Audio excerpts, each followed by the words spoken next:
Hi. The world remembers Chris Tucker as motion, not a man, a crackle of sound and speed that could turn a quiet room into a riot. The kind of performer who did not simply tell jokes but seemed to outrun silence itself. And that is why the image that follows feels so wrong. Not a red carpet, not a roaring crowd, not a booming laugh bouncing off studio walls, but a grown man in his 50s sitting alone with paperwork spread across a table, the air in the room heavy enough to press down on his shoulders. As if the applause that once carried him has finally stopped and left only the truth underneath. At 54, the question people keep circling is not whether he can still make us laugh, but what it cost him to become the Chris Tucker the world demanded, and what happens when the momentum that built you turns into the same force that breaks you. Because his story is not the simple rise of a kid from Georgia who made it big. It is the story of a boy who learned early that laughter could be a shield, a young man who ran toward Los Angeles with hunger in his bones, a star who reached a level of fame so bright it distorted everything around him, and a human being who discovered that success can arrive like a storm, lifting you high while quietly stripping away the parts of your life you assumed were safe. For years, the headlines only tracked the surface, the explosive talent, the cultural lightning of Friday, the global collision with Jackie Chan in Rush Hour, the paychecks that sounded unreal. The way he seemed to vanish for long stretches and return like a ghost the industry could never fully explain. But behind that surface were letters that kept arriving, numbers that kept stacking, grief that kept collecting, and a kind of pressure that does not show on camera. The hardest part is that none of it began with one dramatic scandal. It began the way real collapse often begins, with small decisions, with trust placed in the wrong hands, with distance building inside relationships, with exhaustion disguised as ambition, with a man telling himself he will catch up later, that he will fix it later, that he will rest later, that he will call his father later, that he will be fully present later, that the noise will slow down eventually. Then one day you look around and realize later has already passed you by. There is a moment in his life described in whispers rather than headlines, where the comedy king who once made millions feel lighter is confronted by the opposite feeling, the one no crowd can absorb for you, the sensation of something tightening around your life, quietly, legally, relentlessly. IRS envelopes, court filings, settlements. The strange humiliation of a man who once stood at the top of his field discovering that money is not simply what you earn, but what you keep, what you manage, what you protect, and what you can lose when you're moving too fast to look down. Imagine what it does to someone who grew up counting coins and listening to his parents count bills behind a thin door to build a life that finally looks like safety, only to watch it start to fracture again. Not from poverty this time, but from the complex machinery of fame. And if finances were the only wound, the story would still hurt, but it would not feel like this. Because the deeper pain sits elsewhere, in the losses that arrived like sudden darkouts. The death of his father, the man whose quiet labor once held a family together, a loss that does not just make you sad, but makes you aware of every postponed visit, every missed conversation, every promise you assumed time would allow you to fulfill. And then, even earlier, the loss that cracked him in a different way, the death of Michael Jackson, not as a distant icon, but as a close friend, someone who understood what it meant to be loved by millions and still feel alone. Someone Chris stood beside during storms that would have pushed most people away. When that voice went silent, something in Chris went silent too, and the world mistook that quiet for disappearance, as if the man had simply stepped away, when in reality, he was learning how to carry absence without collapsing in public. This is why the question at 54 is not just where he went, but what he was fighting while he was gone. What happens to a comedian when the laughter stops being medicine and starts being a mask? What happens when the industry still wants the version of you that screams and dances and explodes, but your private life has taught you to move slower, speak less, and measure each choice like it might be your last chance to protect what matters? Tonight, we are not looking at Chris Tucker as a punchline or a meme or a relic of the 1990s. We are looking at the cost of velocity, The way fame can lift you into history while quietly rearranging your heart, and the way a man can survive the highest peaks and the deepest silences and still wake up one morning, older, steadier, and haunted by a single question that no amount of money can answer. After everything you did to become unforgettable, what did you have to forget about yourself to get there? If part one was the storm gathering over Chris Tucker's present, then part two must return to the fragile foundation beneath it, because no collapse makes sense until you understand what was built to withstand it. Before the contracts, before the private jets, before the $20 and $25 million headlines attached to Rush Hour, there was a boy in Atlanta who understood something about pressure long before Hollywood ever applied its version. Chris Tucker was born the youngest of 6 children and in a house stretched thin by need. Being the youngest meant absorbing everything. He watched his father leave for overnight janitorial shifts, hands cracked from chemicals, posture heavy but unbroken. He watched his mother stretch faith across shortages like it was insulation against the cold. Poverty does not always shout. Sometimes it whispers through empty refrigerators and late-night bill counting behind thin walls. And in that whisper, Chris learned a survival skill that would define his life. If you can make the room laugh, you can make the room breathe. He studied Eddie Murphy with surgical focus. He replayed Michael Jackson performances until rhythm felt like instinct. But this wasn't imitation for applause. It was practice for escape. By the time he was a teenager, the idea of staying in Georgia felt like surrendering to a script already written for him. So in 1989, at 19, he left for Los Angeles with belief instead of money. That distinction matters, because Los Angeles does not reward belief immediately. It tests it. His first apartment barely qualified as shelter.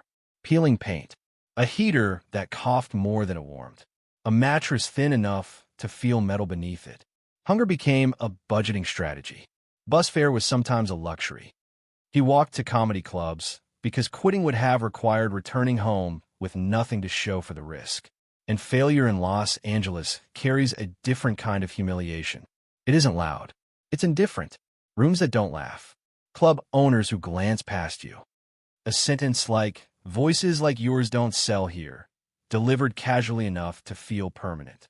There's a moment in 1991 after a particularly silent set where he stood outside under an orange streetlight, cold air pressing against his skin, and faced the quiet truth that talent alone does not guarantee survival. This is the moment many never talk about, the near turnaround point. Because every success story has one. The fork in the road where you either shrink to fit what they expect or double down on what makes you different. Chris chose the second path. The very things critics dismissed, the high-pitched velocity, the elastic timing, the almost musical pace of his delivery, became sharper under rejection. Then came 1992, Def Comedy Jam. Backstage, palms sweating, heartbeat loud enough to drown thought. Every no he had ever heard seemed to crowd the room with him. But when the light hit, instinct overruled fear. Energy snapped into place.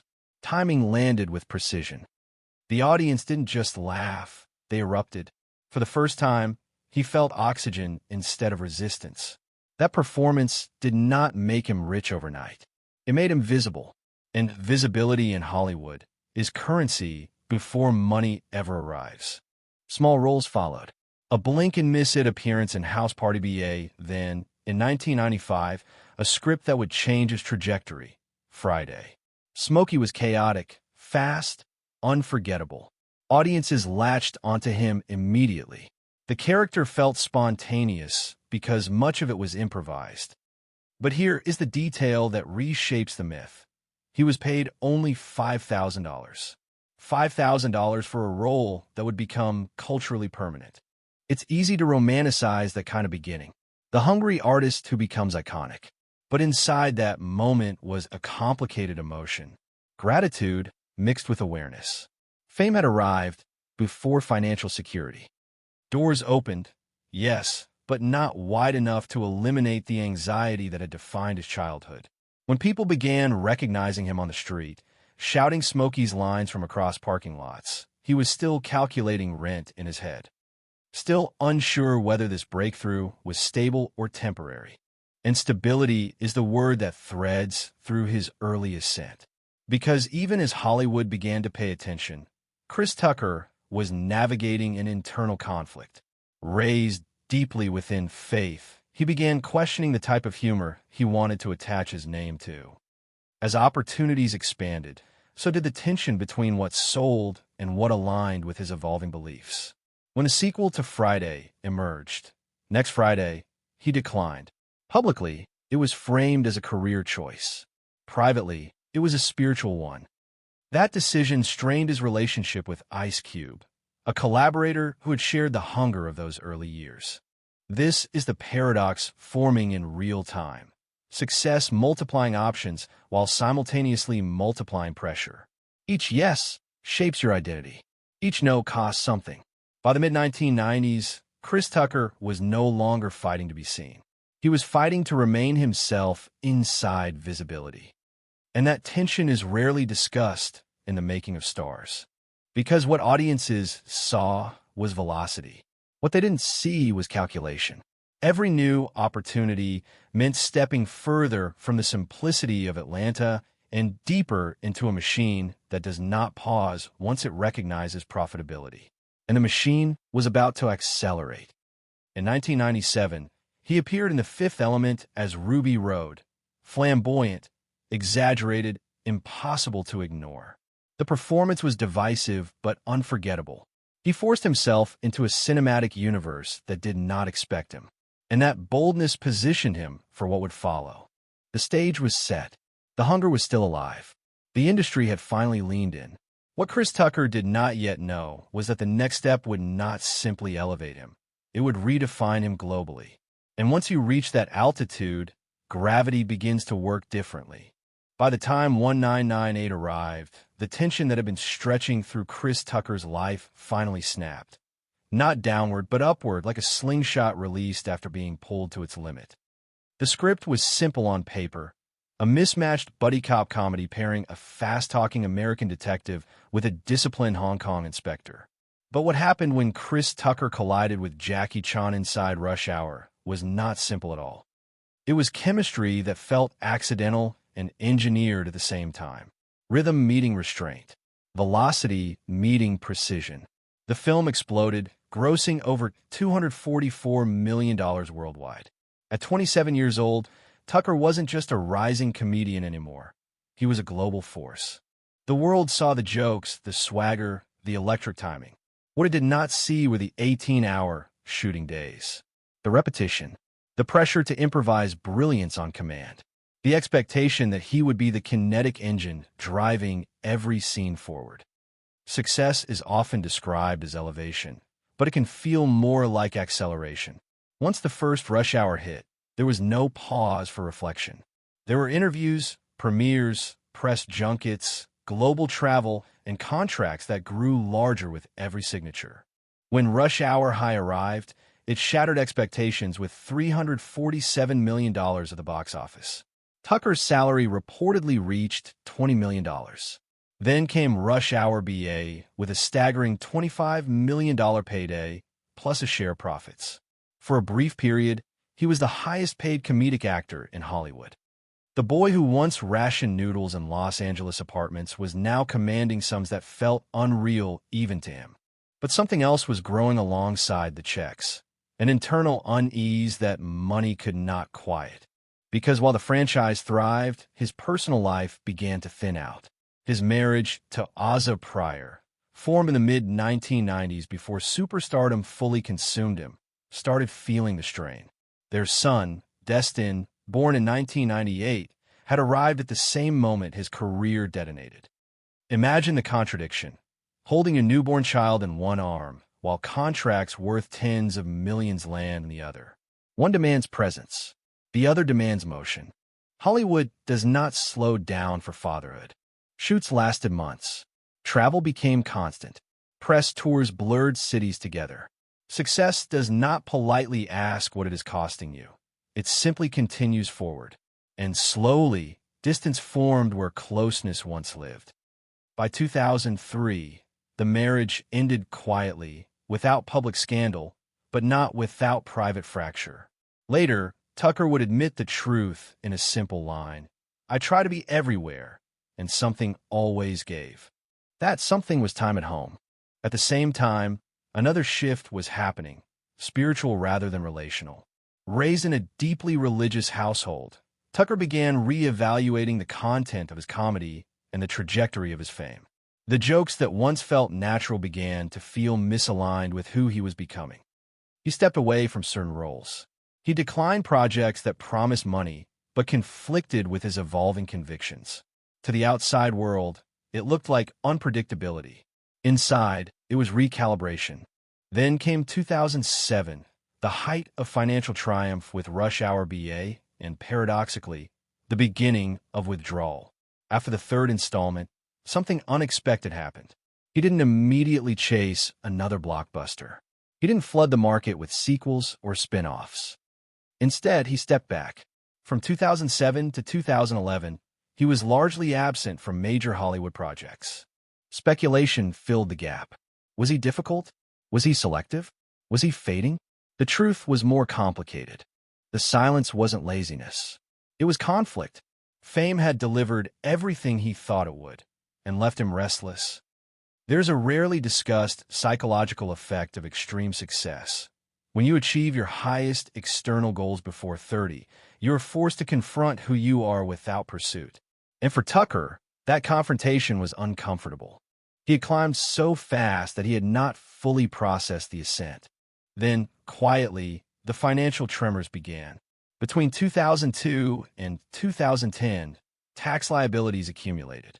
Complex contracts, advisors, business structures. The architecture of wealth is not as simple as cashing checks. When the IRS notices started arriving, they did not arrive with drama. They arrived with numbers. And numbers do not negotiate emotionally. By 2011, millions were owed. Years later, the figure would climb near $9 million before being settled for $3 million. But the emotional impact cannot be measured in digits. For someone raised in scarcity, the reappearance of financial instability reopens childhood fear. It is not just debt. It is regression. It is the fear that everything built can evaporate. He sold properties. He tightened expenses. He recalculated. Publicly, the narrative became fall from fame. Privately, it was restructuring. But while finances strained, another blow struck deeper. On June 25, 2009, Michael Jackson died. To the public, it was the loss of an icon. To Tucker, it was the loss of a brother-like confidant. Their friendship had been real and sustained. Tucker stood by Jackson during legal trials, traveled with him, laughed with him in private spaces where celebrity masks could drop. Jackson once told him, "Thank you for making me feel normal." When that voice went silent, the grief did not erupt publicly. It folded inward. Tucker went quiet. He turned off his phone. He sat alone.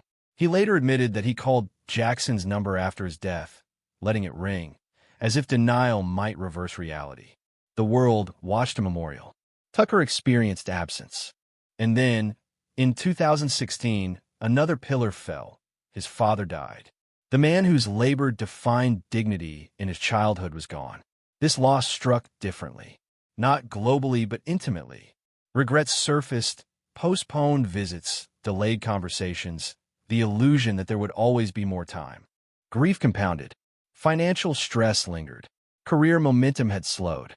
By his mid-40s, Tucker was facing something far more complex than fame or failure.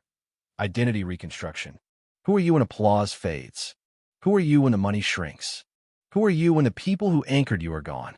In 2012, he returned in Silver Linings Playbook, a smaller role marked by restraint rather than fireworks.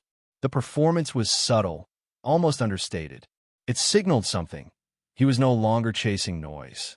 In 2016, he appeared in Billy Lynn's long halftime walk, again measured. And in 2023, in Air, he embodied warmth rather than chaos. The high-pitched whirlwind had evolved into steadiness. This is the part many miss. His story is not a dramatic implosion. It is a recalibration arc.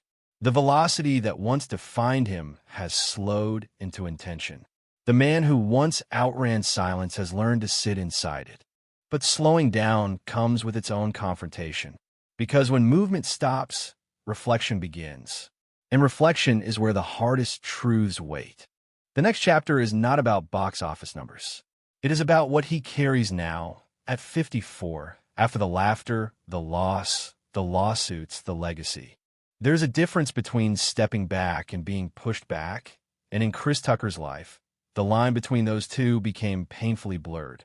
After the explosive heights of rush hour BA, the outside world assumed he had everything secured: money, legacy, cultural permanence.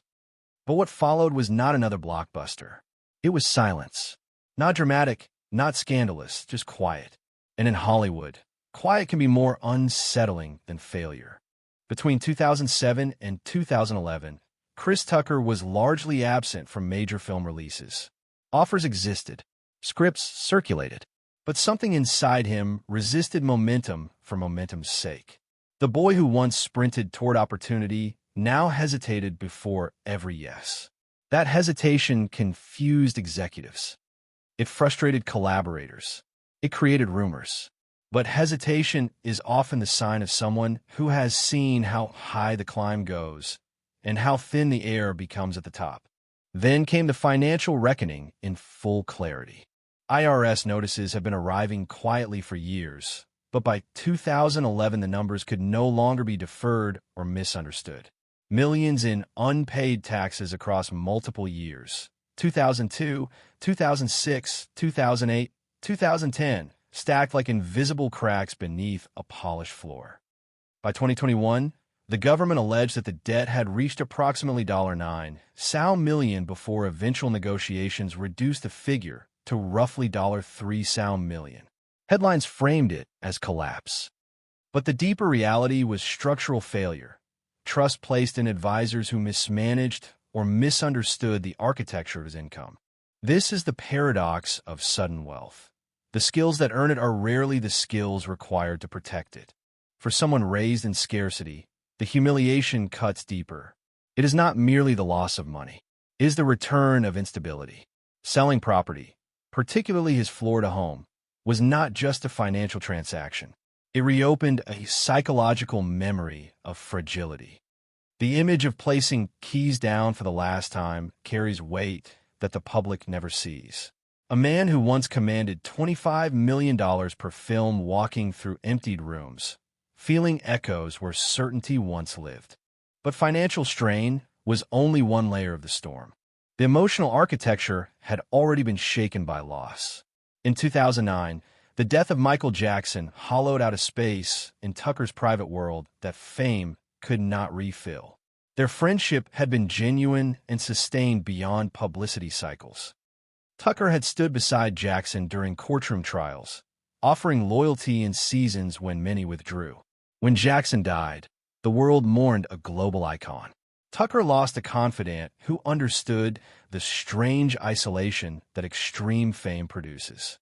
He later described going silent after the news, not performing grief publicly, not narrating pain for interviews, just sitting in it.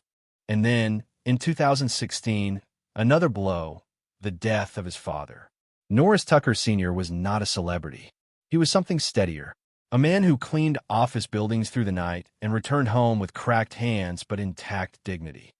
Losing him forced Chris to confront regret in its most unfiltered form. The postponed visit, the conversation assumed to have time, the illusion that tomorrow is guaranteed. He admitted later, almost softly, "I truly thought we had more time." Grief compounded with financial stress creates a unique psychological weight. One affects the heart.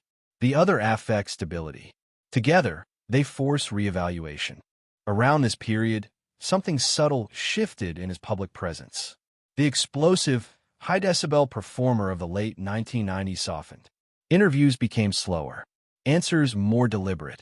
The manic energy that once defined his screen persona seemed tempered by lived experience. He was no longer racing the room. He was measuring it. When he returned to film in Silver Linings Playbook, the performance surprised many. It was restrained, warm, almost quiet. There were no vocal acrobatics, no velocity, It was as if he had stepped away from spectacle and leaned into presence. In Billy Lynn's long halftime walk, the restraint deepened, and by the time he appeared in air, the transformation felt complete. He did not try to resurrect the past version of himself. He allowed the camera to meet who he had become.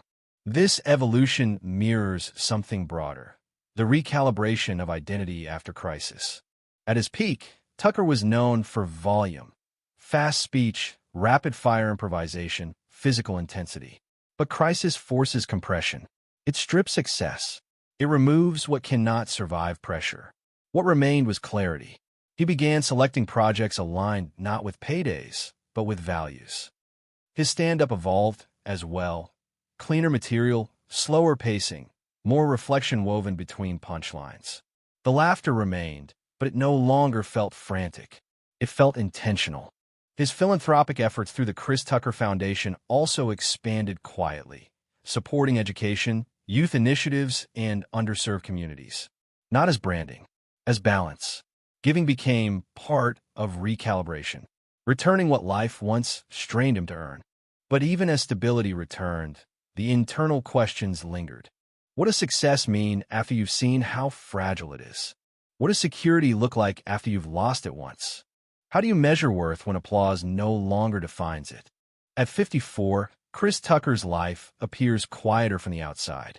His net worth, estimated around $5 million, feels modest compared to past headlines. Yet the number tells only part of the story. The greater wealth now lies in something less visible: sustainability. He lives primarily in Georgia, close to roots rather than red carpets. He spends time with his son, Destin, now an adult pursuing filmmaking. He walks slower, speaks softer, chooses carefully. The man who once outran silence has learned to coexist with it. And perhaps that is the most unexpected transformation of all, because part 4 of his life is not about comeback spectacle. It is about durability, surviving the hurricane of fame, surviving the drought that followed, and discovering that identity rebuilt slowly often stands stronger than identity built at speed. But even with this steadiness, one layer remains: the private cost of love, relationships, and the weight of trying to be everything at once. There is a particular kind of heartbreak that does not explode in public. It does not trend. It does not create scandal. It unfolds slowly, quietly, inside rooms where only 2 people understand what is slipping away. For Chris Tucker, that heartbreak did not arrive through headlines or lawsuits. It arrived through distance, the kind that forms when ambition accelerates faster than intimacy can keep pace. Before the world crowned him a global star, before Rush Hour rewrote his financial reality, there was Ozza Pryor. Their relationship began during the stretch of years when Tucker was still building, still fighting for recognition, still close enough to uncertainty that love felt grounding rather than complicated. They married quietly in 1997, without spectacle. There were no media storms, no celebrity choreography, just 2 young people believing that connection could withstand momentum. Then 1998 happened. The birth of their son, Destin, coincided almost exactly with the explosion of Rush Hour.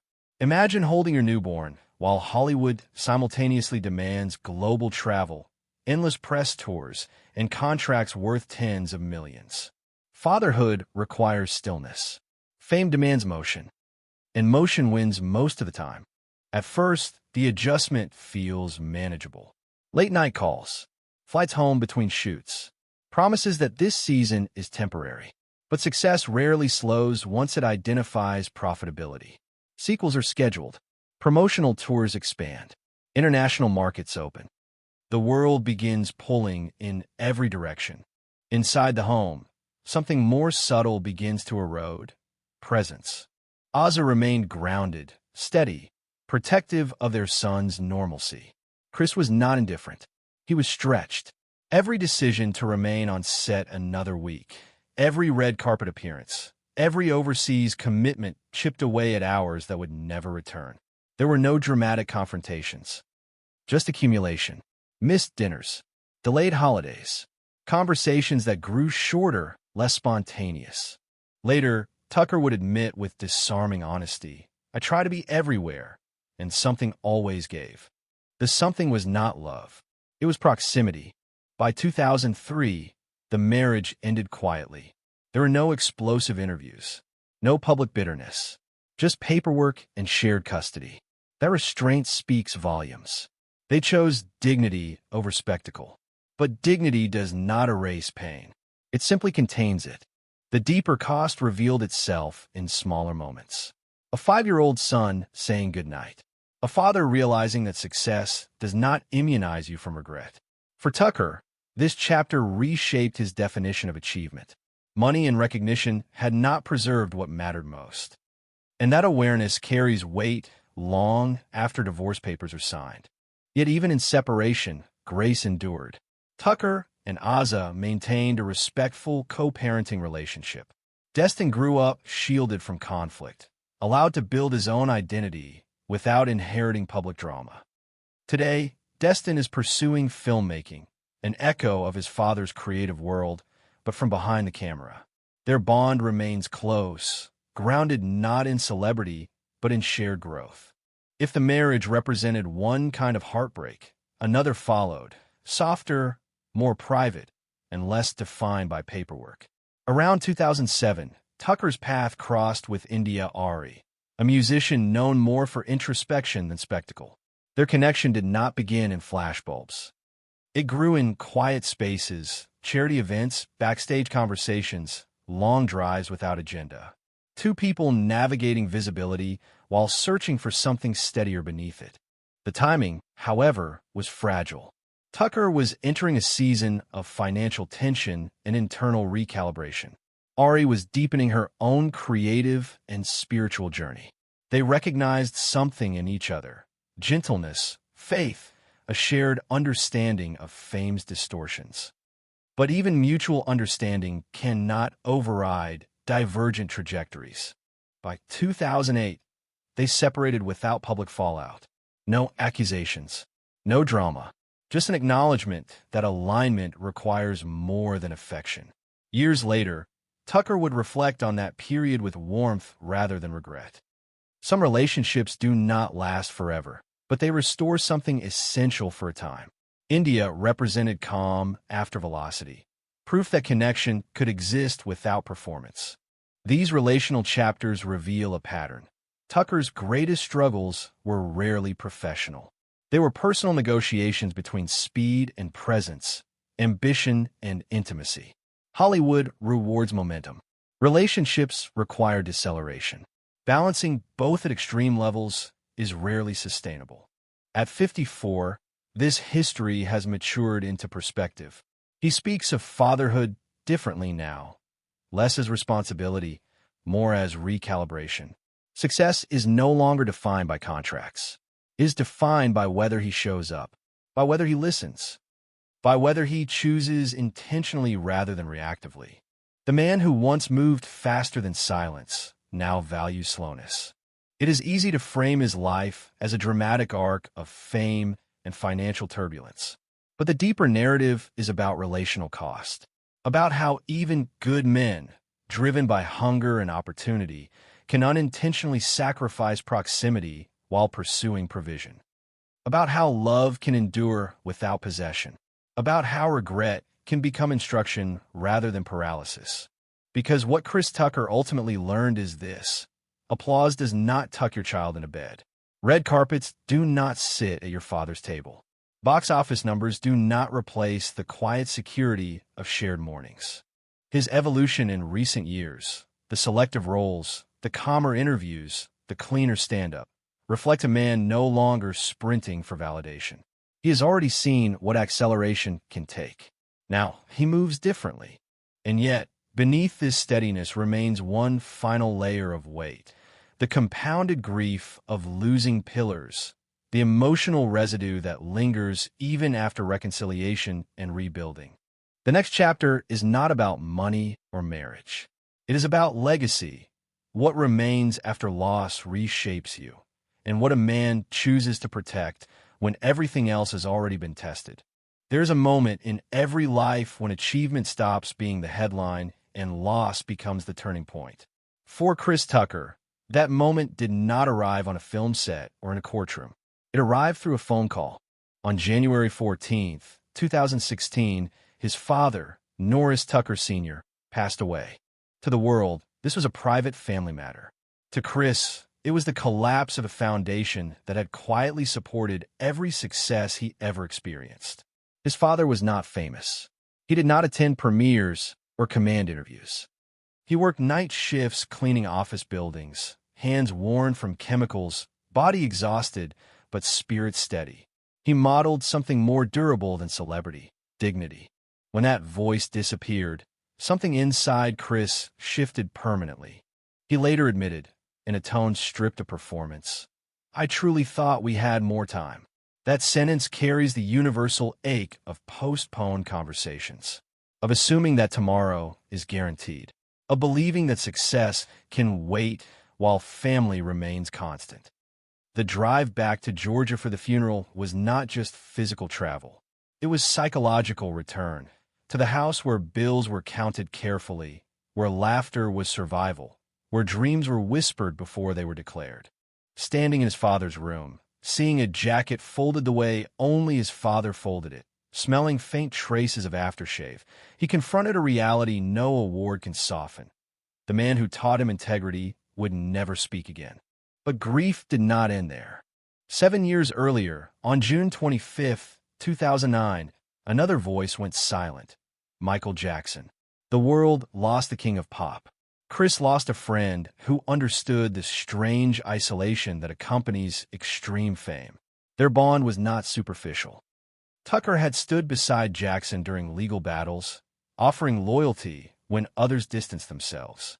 He appeared in Jackson's "You Rock My World" era, and not for exposure, but for proximity.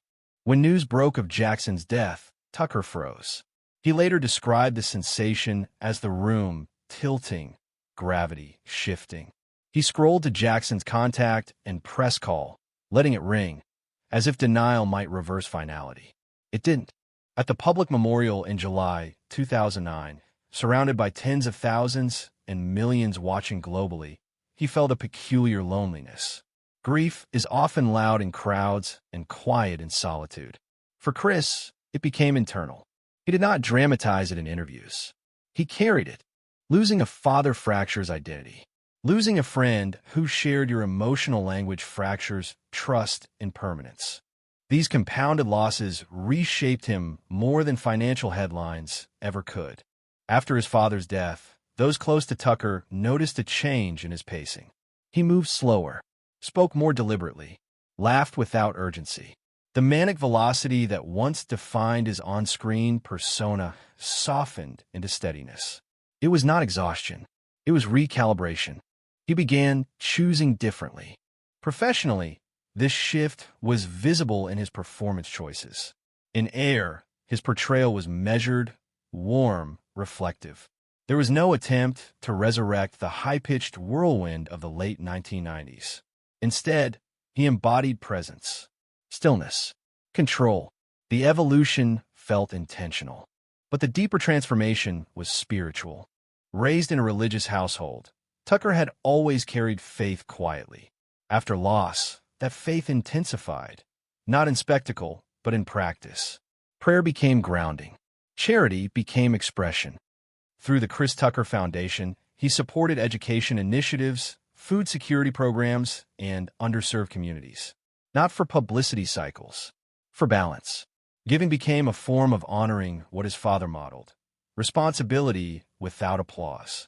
There is a line often repeated about fame, that it amplifies who you already are. In Tucker's case, loss clarified who he wanted to be. The noise that once defined his identity faded in importance. Integrity replaced velocity as the priority. At 54, his net worth is often cited as modest compared to former heights. But wealth is no longer the measurement. Stability is. Presence is. Fatherhood remains central. His son, Destin, now an adult filmmaker, represents continuity, a reminder that legacy extends beyond box office receipts. The public once saw Chris Tucker as explosion. Today, he resembles endurance. He has survived the hurricane of global superstardom. He has survived the quiet humiliation of financial correction. He has survived the hollowing effect of losing pillars. And in surviving, he has changed. The question is no longer what happened to him. The question is what he chose to carry forward after everything fell silent. In that final chapter, the man at 54, standing not at the peak, not at the bottom, but in the middle of earned clarity, is where the real story concludes. At 54, the most surprising thing about Chris Tucker is not what he lost. It is what remains. The world once measured him in decibels and dollars. $20 million for Rush Hour hiked $25 million plus backend for Rush Hour BA global premieres. Stadium laughter. A comedic velocity so sharp it felt almost supernatural. For a period in the early 2000s, he was the highest-paid comedic actor in Hollywood. The industry moved when he moved. But fame is a wave, and waves recede. Today, estimates place his net worth around $5 million, a number that startles those who remember the height of his earnings. Yet that number, stripped of context, misses the point entirely. The man standing at 54 is not the same man who sprinted through his 20s. The measurement has changed. He lives primarily in Georgia now, not hidden, but grounded. Trees instead of traffic. Quiet instead of chaos. His home is not built to impress. It is built to hold. Stone, wood, open light. A saltwater pool reflecting sky rather than flashbulbs. An office lined with scripts, Bibles, family photographs. Reminders that applause fades but memory stays. There is something intentional about the way he moves now. Slower. Deliberate. He walks regularly. Trains lightly. Eats simply. The body that once seemed all nerves and rhythm now carries lived weight. Grief, correction, recalibration. Age has not erased the pain of losing his father in 2016. It has taught him how to carry it without collapsing. The death of Michael Jackson still echoes quietly in memory. But the echo no longer destabilizes him. It steadies him. Professionally, he has chosen restraint over noise. In air, his presence felt grounded, warm, assured. No frantic improvisation. No need to dominate every scene. Just control. Intention. He has continued stand-up, but the comedy has matured. Cleaner material, reflective pacing, humor that emerges from recognition rather than chaos. The laughter remains. The urgency does not. Fatherhood anchors him most visibly. Destin, born in 1998 at the same moment his career detonated, is now an adult filmmaker. Their relationship appears unforced, built on conversation rather than correction. Tucker has said that fatherhood recalibrated his understanding of success. Being present now matters more than being everywhere once did. The irony is sharp. He earned millions being everywhere and learned fulfillment by choosing when not to be. His philanthropic work continues quietly through the Chris Tucker Foundation, scholarships, youth programs, food initiatives in underserved communities. There are no loud campaigns attached. Giving is not branding for him. It is balance. It is a private counterweight to public excess. So what happened to Chris Tucker? He did not disappear. He decelerated. The loudest version of him belonged to a specific era, the 1990s and early 2000s, when Hollywood rewarded excess and speed. But the man at 54 understands something that the man at 27 could not. Velocity is unsustainable. Identity built on applause is fragile. Wealth without oversight evaporates. Relationships without presence thin out. Time without intention slips. He survived extreme ascent. He survived financial reckoning. He survived compounded grief. And survival, in his case, required transformation. There is a quiet dignity in that. Because not every story ends in triumphant comeback or dramatic downfall. Some end in steadiness. In a man who no longer needs to prove volume. In someone who once outran silence and now sits comfortably inside it. If you look closely, the shift is visible in his eyes during interviews. Less urgency, more awareness. He does not speak as someone trying to reclaim the spotlight. He speaks as someone who has already seen what it costs. At 54, Chris Tucker's life is not a headline about collapse. It is a case study in recalibration.